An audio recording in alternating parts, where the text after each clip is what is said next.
Hair colour பண்ணா hair damage ஆயிடும். அப்படியா? இது எத்தனை பேர் நம்புறீங்க? ஹேர் கலர் பண்றதுனால நம்ம ஹேர் டேமேஜ் ஆகாதுங்க. நம்ம ஈஸியா கிடைக்குது சொல்லிட்டு யூஸ் பண்ற பாக்ஸ் கலர், ஹென்னா, டைனால தான் டேமேஜ் ஆகுது. அது எப்படி பாப்போமா? சலூன்ல யூஸ் பண்ற ப்ரொஃபஷனல் கலர் இது ரெண்டு விதமானது தான் இருக்கும். ஒன்னு பெர்மனன்ட் கலர், இன்னொன்னு செமி கலர். பெர்மனன்ட் கலர் என்ன பண்ணிடும், நம்ம ஹேரோட சர்ஃபேஸ் ஓபன் பண்ணிட்டு அந்த கலர் செகண்ட் லேயர் வரைக்கும் கொண்டு போயிட்டு டிபாசிட் பண்ணிடும்.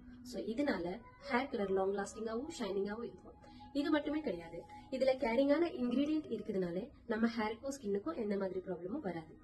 இதுவே நம்ம ஈஸியா கிடைக்குது சொல்லிட்டு யூஸ் பண்ற பாக்ஸ் கலர், டை அண்ட் நேச்சுரா இருக்குது சொல்லிட்டு யூஸ் பண்ற ஹென்னா இது என்ன பண்ணிடும், இது எல்லாமே நம்ம ஹேரோட சர்ஃபேஸ் ஓபனே பண்ண விடாம ஹேர் மேலேயே பெயிண்டிங்க ஒரு திக்கான லேயர் ஃபார்ம் ஆயிட்டு அது அப்படியே ஸ்ட்ராங்கா உட்காந்துடும். சோ இதனால ஃபியூச்சர்ல என்ன டிஸ்அட்வான்டேஜஸ் நீங்க ஃபேஸ் பண்ண வேண்டியது இருக்கும். இப்போ நீங்க ஹேர் ரொம்ப ட்ரையா இருக்கு, ஷைனே இல்ல, ஏதாவது ப்ரோட்டீன் ட்ரீட்மெண்ட் பண்ணலாம், இல்ல கெமிக்கல் ட்ரீட்மெண்ட் பண்ணலாம்னா கண்டிப்பா அது கிரிட்டிக்கல் ஓப்பனே பண்ண விடாது, சர்ஃபேஸே ஓப்பன் ஆகாது. அது மட்டுமே கிடையாது, நீங்க ஃபியூச்சர்ல ஹேர் கலர் போரா இருக்குது, எனக்கு ஹைலைட்ஸ் பண்ணிக்கலாம் இல்ல குளோபல் சேஞ்ச் பண்ணலாம்னா கண்டிப்பா அப்போ ப்ளீச் பண்ணி தான் ஆகும். ப்ளீச் பண்ணிட்டு உங்களுக்கு 100% ரிசல்ட் கிடைக்குமா? கிடையாது. பேச்சஸா இருக்கும் தவிர ஒரு ஈவன் டோன் வரவே வராது.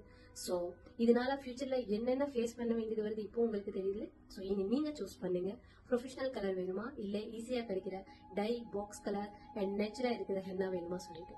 தேங்க்யூ.